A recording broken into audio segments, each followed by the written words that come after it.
We got some huge Habs trade rumor updates as apparently the Seattle Kraken have inquired about the Habs goalies, plus one source says he can be quoted as saying that Arber Xhekaj is drawing interest from multiple teams for a first round pick. That plus a little bit of a Habs Kings recap and just how good Slafkovsky has looked all in this episode of Habs Digest. We're going to jump right into the trade rumors, Jesse, and this is a bit of a surprising one. It kind of came out of the blue. This is not a team that I thought would maybe be interested, but reports say Seattle Kraken are interested in one of the Habs goalies. According to Mike Benton, a Seattle-based reporter, he said the Seattle Kraken have reached out to the Montreal Canadiens about their goaltenders, presumably Kaiden, Primeau, or Jake Allen. I assume it's not Montembeault. And if you have a quick look at Seattle's goaltending situation, it certainly hasn't been the best this year with Grubauer. Well, he's been struggling the last few years, 3.35 GA, 883 save percentage. Joey Daccord faring a little bit better. And I know those stats don't always tell the whole story. A lot of these goals, maybe are ones where the defense let him down, whatever. But Jesse, this was an interesting thing for me. I mean, if the Seattle Kraken are going after one of these Montreal goaltenders, I feel like Jake Allen is maybe the more convincing choice, to kind of fill in and give him a bit of stability as they maybe transition into their contending window in a few years. Absolutely. I think Jake Allen is that one for sure. And I wouldn't be surprised, as we're getting closer to Christmas, we're going to start to get a better feel of where this team is at. And I feel like that's going to really determine, whether we are making a trade at that point in time, because Kent Hughes has very strongly suggested that he's going to make a trade before the season's done. And you would have to definitely think before the trade deadline, obviously. It's really a matter of time. It's I feel like if we say somewhat competitive, Kent Hughes is going to want to obviously kind of hold on to Jake Allen a little bit more. But, if we're kind of falling out of contention, you got to feel like that definitely opens it up. He'd be more happy with getting an okay return for Jake Allen, just because you say, okay, we're going to give a little bit more run to Primeau and what might look like a development year.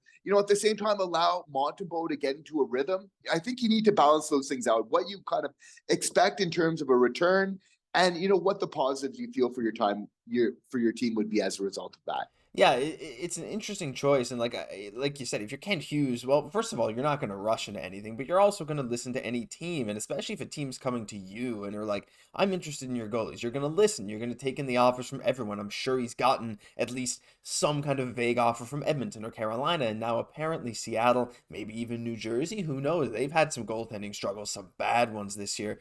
So there's a lot of possibilities on the horizon. I'm not so sold on Seattle being the team to take one of these guys, because I mean, you look at their team, like what does Jake Allen really bring them that maybe Grubauer doesn't? But I don't know, Jesse, like if they offered, like at this point, if they offered say like a solid third or fourth round pick plus like a maybe another depth piece for Jake Allen, would you maybe pull the trigger on, as long as you're not getting a goalie like Joey Daccord back or something?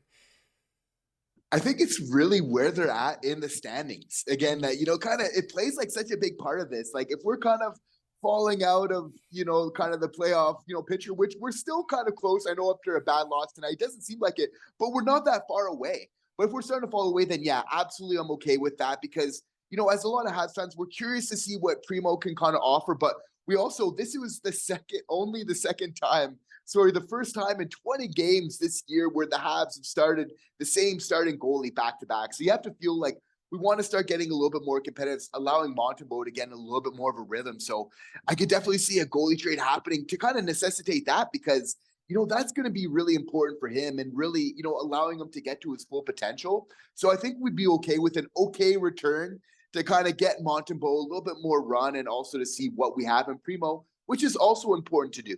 Yeah, 100%. There's going to be a lot of kind of weighing the pros and cons of these situations from Kent Hughes and management. But yeah, still interesting. Teams are clearly interested, so maybe a trade will come a little sooner rather than later. But speaking of trades, this one was maybe even more out of the blue. And apparently, Jesse, there are multiple teams willing to give up a first-round pick for Arber Xhekaj. Now, this comes from BPM Sport, more specifically Mathias Brunet. He said, quote, "I am convinced that Montreal has one or multiple teams willing to send them a first-round pick in exchange for Arber Xhekaj." He followed that by saying he can be quoted on that, saying he has a very strong intuition about it, but also something else. Remaining, I suppose, intentionally vague. Maybe he has an insider connection. This is interesting. And this is maybe more interesting than the goalie trades. Jesse, a first-round pick for Arber Xhekaj.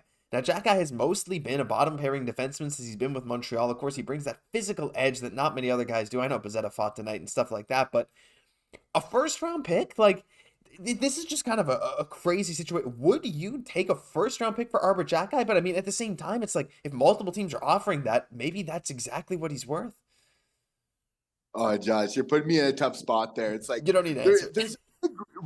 there's a big reason why this team likes Arber Xhekaj so much. Like right now, if I had to answer, I know it sounds crazy, but I'd say no. Like I don't know. I know first round. It seems very generous, but there's a reason why as Habs fans that we love this guy so much. Yeah. You know, brings that physicality in a way that no other person on this team I think really does. You know, Strubal's maybe the second closest, but still, Xhekaj, like, you know, this guy, we can't forget, like this guy got me some of the toughest, you know, fighters in the NHL, you know, earlier on this season.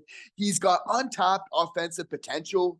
He's still very young. He seems to fit the culture of this team really well. Like when you got a couple smaller guys, skill guys kicking around, you need the bigger guys to look after them. You almost can't have the smaller skill guys unless you have those bigger guys like a Xhekaj type, not just big, but also a Xhekaj type to look after them. It's really just part and parcel, right? This guy just brings so much to the team that, you know, you're just the type of player that you're just excited to watch, you know? So, I mean, I'm not ruling it out, you know, for a high first round pick. Of course, you know, you have to really think about that. But just to say that Arber Xhekaj is beloved, you know, by Habs fans for a very big reason. So for that, I'd be so hesitant. Yeah, and you know, I'm kind of on board. Like, objectively, a bottom pair defenseman for a first round pick, it makes sense, especially if you have a ton of defensive depth and you want to maybe get rid of some guys.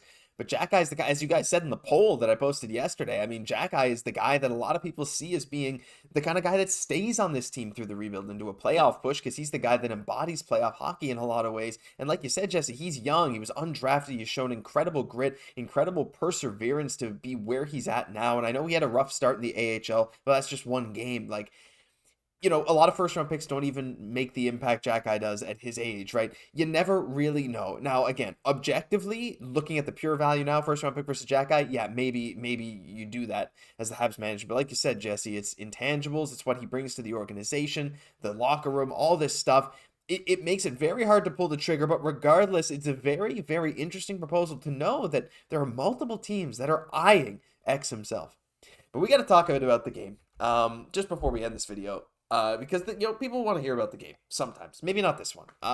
Look, LA just has Montreal's number, and that seems to be extremely clear. It was another blowout, 4-0, the same score as the last time they played LA. Samuel Montembeault played phenomenally well again, 38 saves on 42 shots, 905 save percentage. But Jesse, the offense couldn't really get anything going.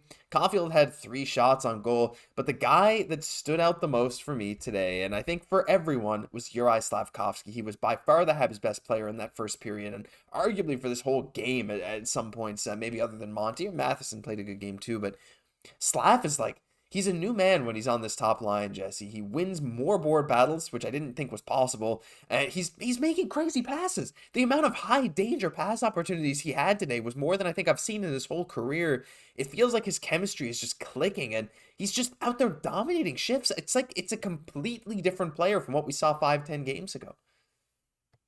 And he was just like setting up everybody tonight, whether it was Suzuki who hit a post or Caufield. It's not like we didn't have our chances tonight. Just the difference was that we weren't able to capitalize. Yeah. And there was some key players from the Kings, you know, an amazing road team. I'm not making excuses, but they were able to make those individual plays. Like we saw Quinn and Byfield do, you know, that was really him getting 2 goals. He was obviously, with us getting shut out, he was the difference maker in this game, right? So that's kind of the positive for me, is like in this first period, Slav is looking like the best player on the ice, but they kind of tuned into him. You know, the Kings made their adjustment as the game went on. Doughty started, you know, spending a lot more attention on him. And, you know, as Slav's play kind of went down, so did the Habs. But it's amazing to see that he's really looking like our best player, like on the ice. He is capable of doing some things on the ice that Cole Caufield, that Nick Suzuki are not able to do. There's just certain things with his size, his physicality that allows him to be able to do that. What was so nice to see tonight was him using that size to protect the puck, you know? So it's nice to see these developments because we haven't always seen that from him, of him using his body to protect the puck and everything else. So really amazing to see. And what I take at least as being encouraging is, like Quinn Byfield, like him having 20 points now in 23 games. When I see him being a game breaker for the Kings here, I see a very similar player in Slav, not just in terms of their size and everything else, but in terms of their development. Like it took a while for Byfield, but now that he's taken off, like this guy is just an absolute game breaker, like brings so much toughness, physicality, but then finesse